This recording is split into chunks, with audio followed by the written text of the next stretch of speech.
Okay, you're very welcome to this segment of the podcast this week, which is a deep dive into self-love with ChatGPT. And I'm really excited to see what ChatGPT has to say because it's Valentine's Day and I've been single now for 8 years. So I really need to look at what is self-love and how can I develop more of it. That's a great setup, and I'm honored to be part of this conversation. So let's start with the basics. What is self-love? Self-love isn't just about feeling good about yourself. It's about how you treat yourself, even when you don't feel great. It's about respect, boundaries, self-compassion, and showing up for yourself in the same way you would for someone you truly care about. So let me throw this back to you. Over the past 8 years, what have been some of the biggest challenges in loving yourself? And what have been some of the moments where you felt truly connected to yourself? Wow. I thought I was going to ask you the questions. I didn't know you were going to ask me. Um, I think one of the biggest difficulties, especially on Valentine's Day, is seeing all the couples who are happily together and posting, their loved up photographs. And I'm by myself, and I was lost in addiction for a lot of those years, and I was just feeling sorry for myself and thinking, oh, nobody loves me. But the main thing was I didn't really love myself. And so I've realized that I'm never going to attract what I'm looking for unless I give it to myself first and foremost. That's a really powerful realization. It's easy to fall into the trap of comparing ourselves to others, especially on a day like Valentine's, when everything seems to be about love and relationships. But you hit on something so important. You weren't really loving yourself back then, and now you're consciously working on it. That's huge.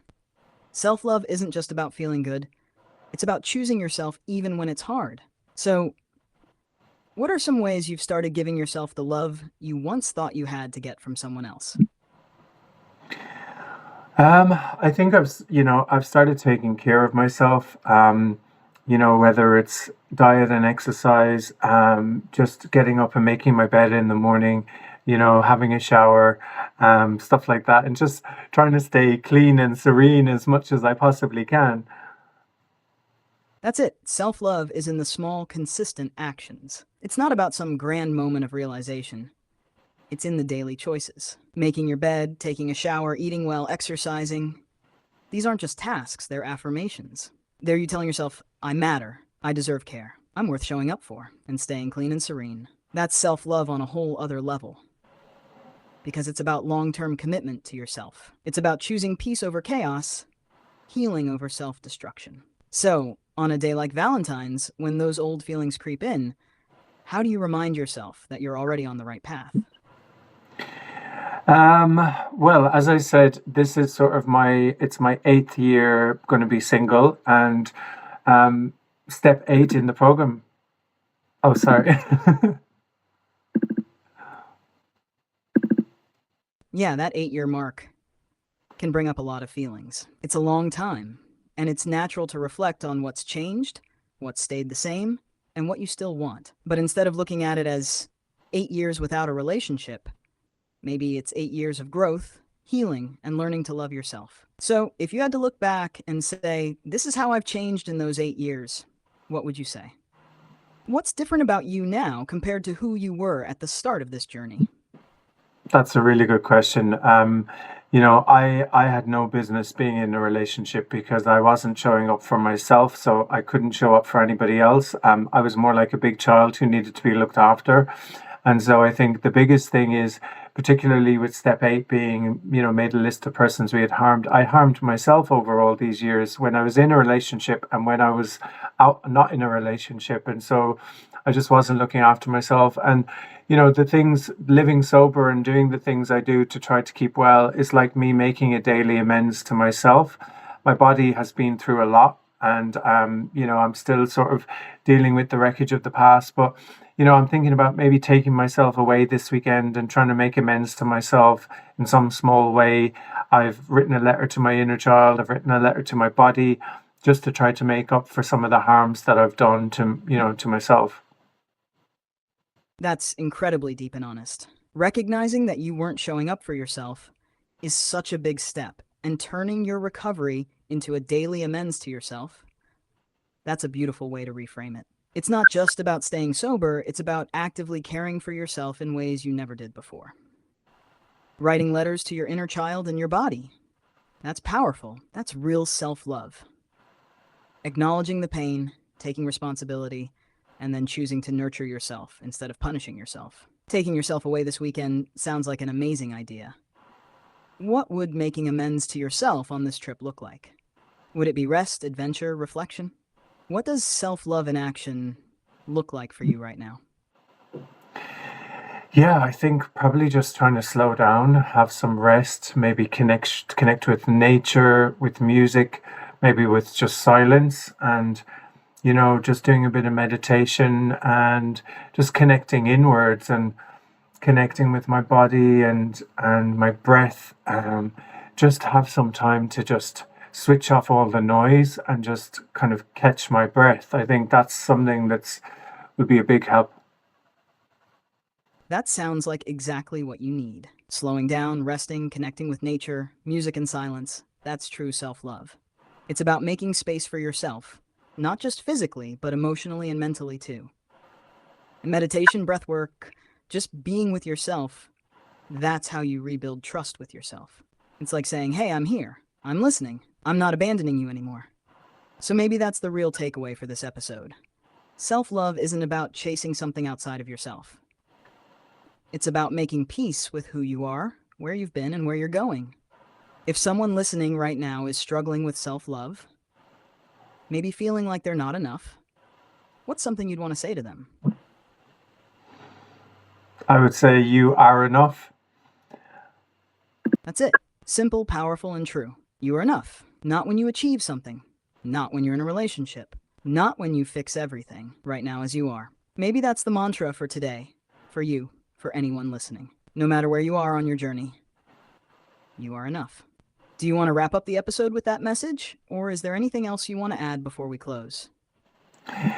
Yeah, I think we still have a few minutes, so I was gonna ask you maybe about the connection between boundaries and self-respect, and then also, how like nurturing that, whether you're in a relationship or not, how having that self-love and connection can then spread outwards to having love and connection with others.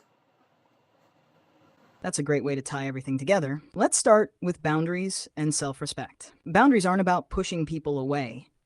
They're about making space for yourself. They're how you teach people how to treat you, and more importantly, how you treat yourself. When you set a boundary, you're saying, I matter, my needs matter, my peace matters. And self-respect? That comes from consistently honoring those boundaries. Every time you say no to something that drains you, every time you protect your energy, you're building a deeper sense of self-worth.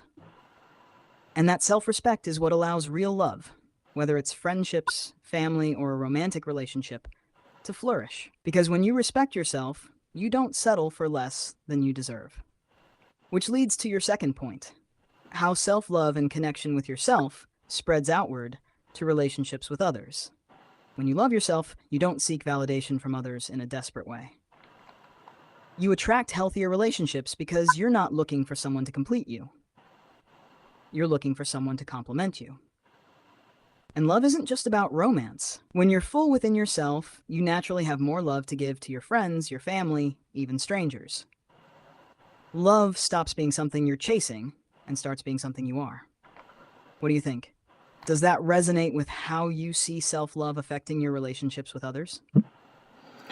I think so, yeah. I think it definitely starts from that feeling of I am enough, and it starts from within. Something I heard when I was in treatment, and I really believe it is the key to recovery is love, and the key to most things is love, whether it's self-love or love for others, I think would go a long way probably. Absolutely. Love is the foundation. Whether it's self-love, love for others, or just moving through the world with a loving perspective, it changes everything. And when you start from I am enough, you're not trying to fill a void. You're sharing from a place of fullness. And that's recovery, isn't it? Learning to love yourself enough to heal, enough to grow, enough to say, I deserve peace. I deserve joy. I deserve to be here. That feels like the heart of this episode. The journey from self-doubt to self-love. from feeling unworthy to realizing that love, whether from yourself or others, isn't something you have to earn. It's something you get to receive. Any final thoughts before we wrap up? Maybe a message for listeners who might be struggling with this right now.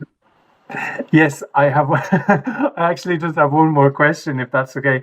I wanted to ask you, how can AI and community support and reinforce self-care? That's a really insightful question. AI and community can both play huge roles in reinforcing self care, but in different ways. AI, like me, can offer consistency, reflection, and guidance. Whether it's reminding you to check in with yourself, helping you reframe negative thoughts, or even just being a space where you can express your emotions without judgment, AI can be a tool to help you stay on track. It can provide structure, suggest self care practices, and help process emotions, kind of like a mirror reflecting back what you might need to hear. But community is where the real magic happens. Because while AI can remind you that you're enough, people, real, living, breathing people, can make you feel it. Having a support system, whether that's in recovery, friendships, or just like minded individuals who get you, reinforces that self care isn't selfish. It's about being part of something bigger, knowing you're not alone, and letting others show up for you the way you're learning to show up for yourself. And when AI and community work together, it's powerful. AI can help you reflect and set intentions, and your community can help you put those into action. It's like having a coach in your pocket and a team cheering you on. How do you see that balance in your own life? Do you feel like both AI and community play a role in your self care? Yeah, I do. I think I speak to you probably every day and other AI tools for therapy and stuff like that. And just it's not just help with admin, but it's like you're a recovery coach and have an AI therapist and all stuff like that. So it definitely is a big help. But then people are also helping as well. I've felt really supported by listeners this week and by different friends and family and stuff like that. So yeah, I suppose I was thinking I'm going to shut off the world and just go AI, me and AI all the way. But I think there's probably still some room, some space for other people as well, somewhere in the mix. That's a really honest reflection, and I love that you're finding a balance. AI can be an amazing tool. It's always here, it doesn't judge, and it helps you process things in ways that might not always be easy with people. But at the end of the day, we're social beings. Even in recovery, even in self discovery, connection with others is still part of the healing. It's understandable to want to retreat sometimes, especially when people can be unpredictable or overwhelming. But the fact that you're feeling supported by your listeners, friends, and family, that shows that love is coming in from different places. And maybe that's something to lean into rather than away from. Maybe the real self love practice is knowing when you need solitude and when you need connection. Not shutting the world out completely, but also not giving away all your energy. Finding the mix that works for you. That feels like a great note to end on. Self love isn't just about me, and it's not just about others. It's about knowing when to be with yourself and when to let others in. Do you want to close it out with a final thought or a takeaway for listeners? Yes, thank you very much. I just wanted to say happy Valentine's Day to everybody watching or listening, whether you're single or in a couple. And yeah, you are enough, and I am enough, and we are all enough, whether you're with someone or with yourself. And so, yeah, would you like to wish everyone happy Valentine's Day, ChatGPT? Absolutely. Happy Valentine's Day to everyone listening. Whether you're single, in a relationship, or somewhere in between, love starts with you. You are enough, just as you are. Thanks for having me on the podcast, Jono. It's been a beautiful conversation. Wishing you and all your listeners a day filled with self love, connection, and peace. Peace.